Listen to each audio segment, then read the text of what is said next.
Welcome to Pregnancy and Birth Diaries. Today we will be talking about transgenerational inheritance and epigenetics and why it's important and how it works.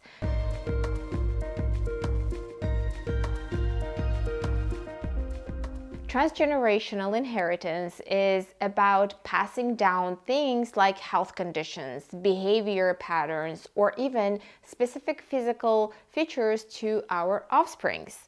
Sometimes these traits can be influenced by things like our environment, lifestyle choices, diet, and our experiences in life, and they get passed on to our children and their children, even though there are no changes in the actual DNA. So let's break it down in simple terms.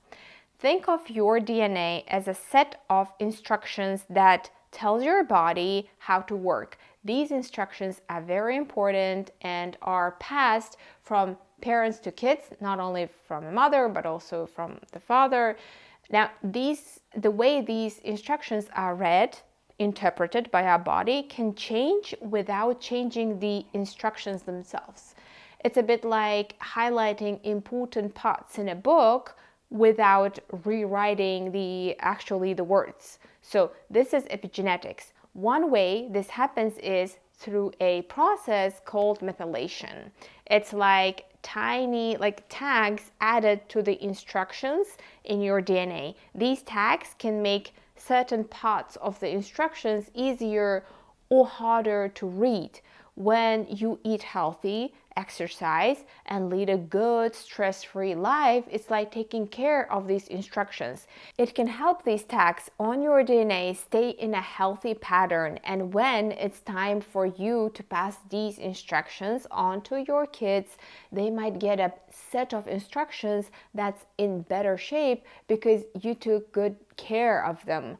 So, transgenerational inheritance is like passing down these highlighted instructions to not just your children, but also to their children, and maybe even further down the line.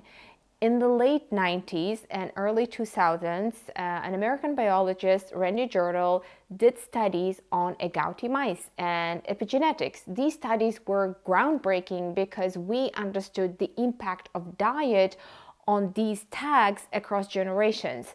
So the study was on special mice called agouti mice, which are known for their yellow coat color and tendency to be overweight and kind of ill. So in the study, they changed the diets of pregnant agouti mice and gave them foods high in certain nutrients. The amazing thing was that the babies of these mice looked totally different from what's expected. Instead of being yellow, overweight, and sickly like their parents, they had brown fur, were healthier and leaner.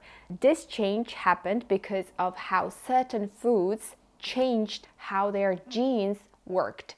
What this study taught us is that what a mother eats during pregnancy can affect how her baby's genes behave.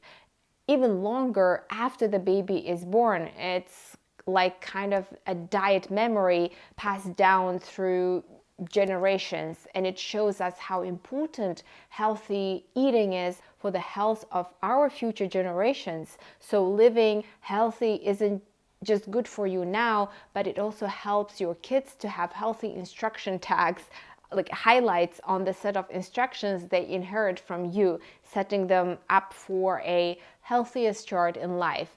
All right, that is it for today. Stay healthy, and please talk to your doctor about any questions or concerns you may have about your diet. And I will see you next time.